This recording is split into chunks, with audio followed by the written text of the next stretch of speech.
बादशाह सलामत का ऐलान सुनो। इस कड़ाके की सर्दी में जो कोई भी रात भर न के ठंडे पानी में खड़ा रहेगा उसे इनाम दिया जाएगा। सुनो सुनो सुनो।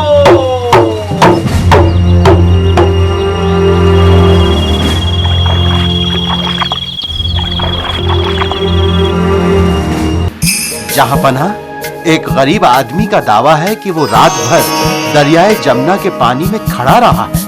वो हमसे क्या चाहता है? हुजूर, वो कहता है कि शाही ऐलान के मुताबिक उसे इनाम दिया जाए। उसके आसपास आग तो नहीं जल रही थी? नहीं हुजूर, अलबत्ता कोसों दूर एक दिया टिमटिमा रहा था। ये उसी दिए की गर्मी तो सेकता रहा होगा, इसलिए इसे इनाम नहीं मिल सकता। इसे वापस भेज दो। जो हुक्म जहांपनाह। बीरबल। आज्ञा महाबली। तुम्हारे हाथ की खिचड़ी खाए एक जमाना हो गया। हमें तुम्हारी खिचड़ी बहुत पसंद है। अब कब खिलाओगे? ये कौन सी बड़ी बात है महाबली, आज ही खा लीजिए। आज नहीं, कल तुम हमारे साथ शिकार पर चल रहे हो, वहीं खाएंगे। चलिए, यही सही महाबली।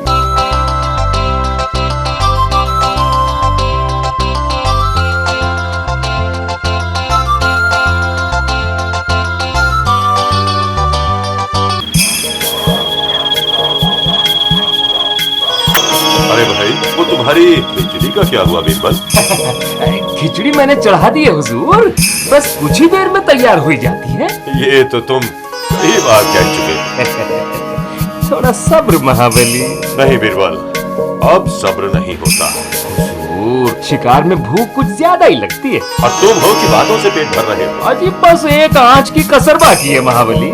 चलो तुम्हारे खेमे में चलकर देखें कि खिचड़ी तैयार होने में कितनी देर है। जी हुजूर।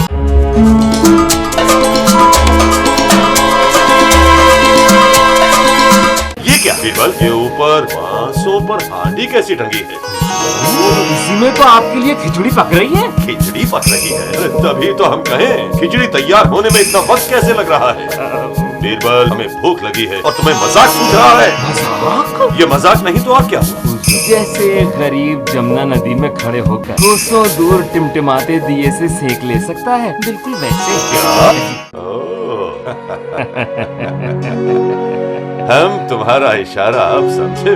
उस गरीब आदमी को इनाम जरूर मिलना चाहिए, लेकिन हम तुम्हारी अक्लमंदी के भी कायल हो। किस होशियारी से तुमने हमें हमारी गलती का एहसास दिलाया है। तुम्हारी खिचड़ी वाकई मजेदार है बीरबल।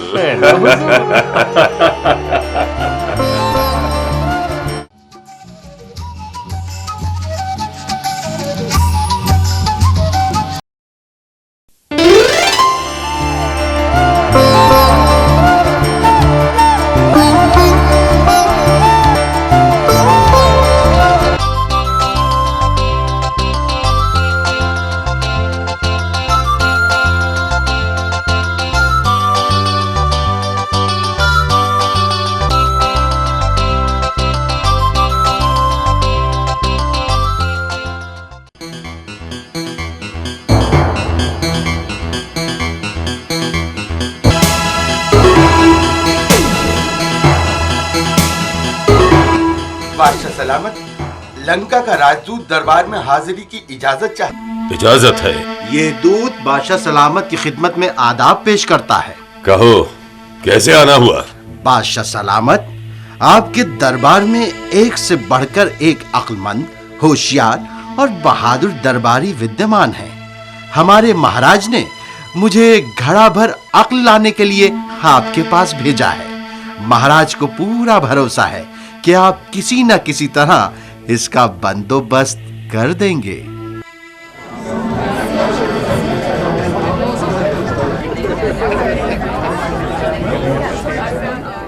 क्या बेतुकी फरमाइश है?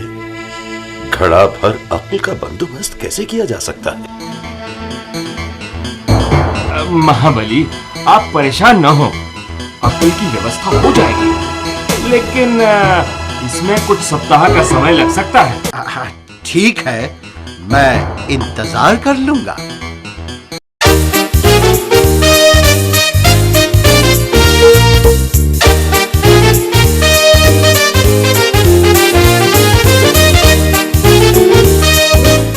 हाँ भाई, घड़े ले आए? जी। अब ऐसा करो, इन 10 घड़ों को कद्दू की बेलों पर इस तरह उल्टा टांग दो कि कद्दू के फूल घड़े के अंदर पहुंच जाए। ठीक है जी। और देखो जी। इन घड़ों पर मुसलसल निगरानी रखना, मैं है। समय समय पर आकर देखता रहूंगा। जी, बहुत अच्छा। घड़ा भर अक्ल का कुछ बंदोबस्त हुआ बीरबल?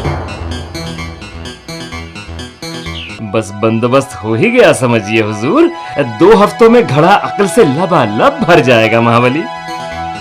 ये लीजिए श्रीमान, अक्ल का घड़ा।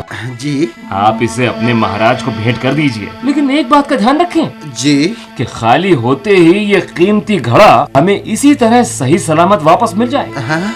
इसमें रखा अकल का फल भी उसी समय प्रभावशाली साबित होगा जब इस बर्तन को किसी तरह का नुकसान न पहुंचे। हुजूर, क्या मैं इस अक्ल के फल को देख सकता हूँ? हाँ हाँ, जरूर देखिए। अगर आपके महाराज को कुछ और अकल की आवश्यकता हो तो ऐसे 5 घड़े हमारे पास तैयार हैं। बीरबल, अक्ल का फल हमें भी तो दिखाओ। ये दूसरा घड़ा हाजिर है।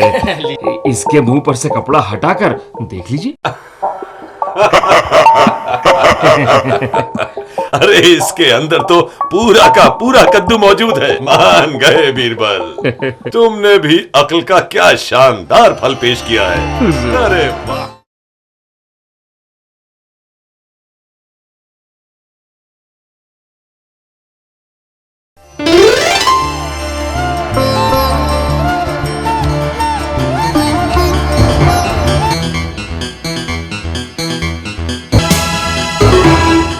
बीरबल, आज्ञा महाराज।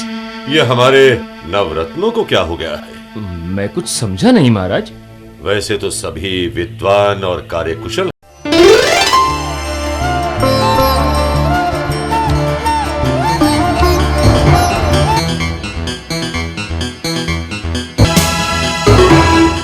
बीरबल, आज्ञा महाराज।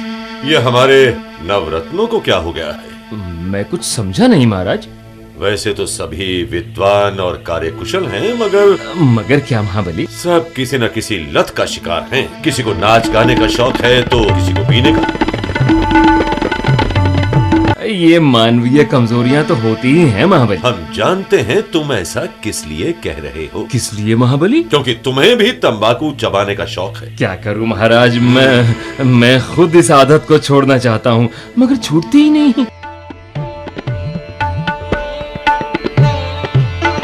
हम टहलते हुए बाग के बाहर तक आ गए। जी हाँ महाबली, ऐसा ही है। बीरबल, कुछ देखा तुमने? कहाँ कहाँ? पेड़ के नीचे। वहाँ एक गधा खड़ा है। उसके सामने पत्तों का ढेर है। जी। और गधा उससे मुंह फेरे खड़ा है। जानते हो क्यों? आप ही कहें हुजूर। क्योंकि वो तंबाकू की पत्तियां हैं बीरबल, और ये इतनी बुरी चीज है कि उसे गधे तक नहीं चबाते। नहीं हुजूर, गधे ही तंबाकू नहीं खाते। क्या? जी। क्या कहा? बीरबल।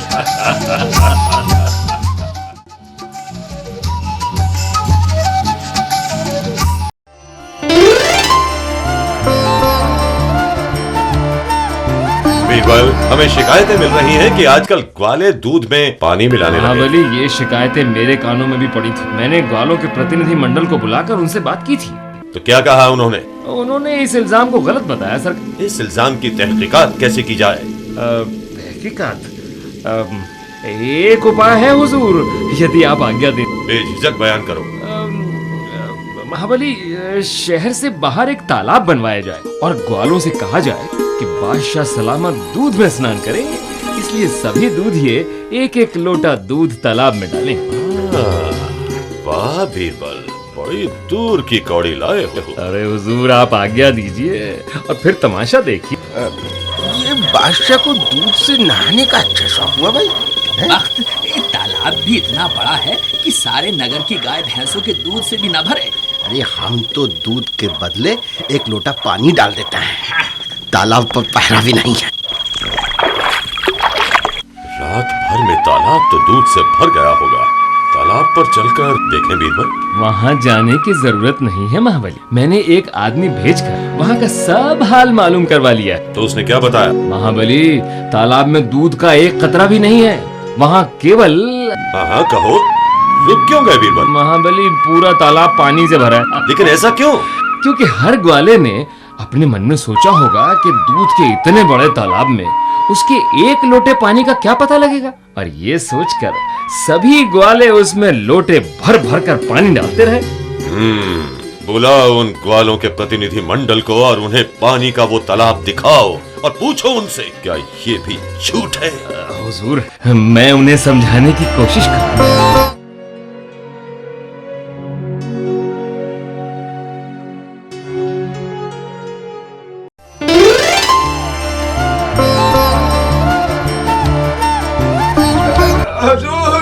बादशाह सलामत, बादशाह सलामत। मैं लुट गया, मैं बर्बाद हो गया। मेरा सारा धन, सारा जेवर सब चोरी चला गया। ये कौन है और क्या माजरा? अगर इसकी बातें सच हैं, तो चोरों को पकड़वा कर उन्हें सख्त से सख्त सजा दिलवाओ। जो आज्ञा महाबली। दीवान साहब, मैं रातों रात कंगाल हो गया हूँ। मैंने सरकारी अधिकारियों को सूचना भी दी थी, लेकिन चोरों का कोई पता ही नहीं चला। ये बताओ, तुम्हें किसी पर संदेह है? मेरा अनुमान है कि ये काम मेरे घर के नौकरों का हो सकता है,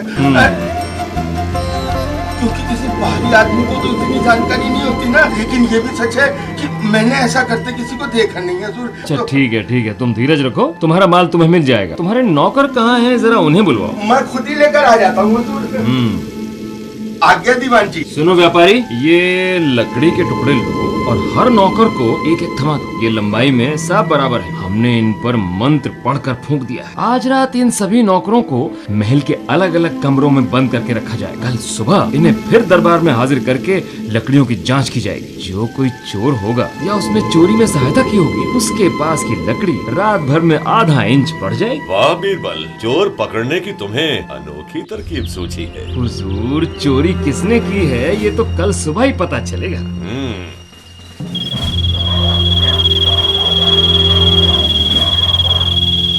इससे पहले कि ये लकड़ी रात भर में आधा इंच बढ़े, मैं पहले ही इसे आधा इंच काट देता हूँ, ताकि बढ़ने पर ये दूसरी लकड़ियों के बराबर ही रहे। अब देखता हूँ दीवान जी मुझे कैसे पकड़ते हैं।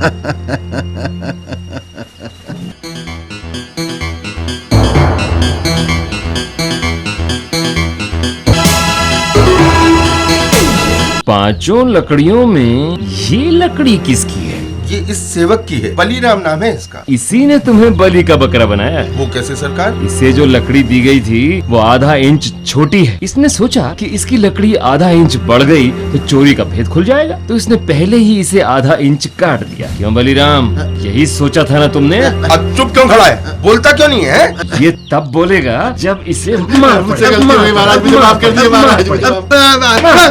महाराज, मुझसे गलती हो गई महाराज, मुझे माफ कर दिए महाराज, मुझे माफ। इससे चोरी का माल बरामद कराकर व्यापारी को दे दिया जाए। जो आज्ञा महाबली। यदि आपकी कृपा न होती तो मेरा चोरी किया हुआ धन कभी न मिलता महाबली। ये हमारे बीरबल का आपकी कृपा है महाबली।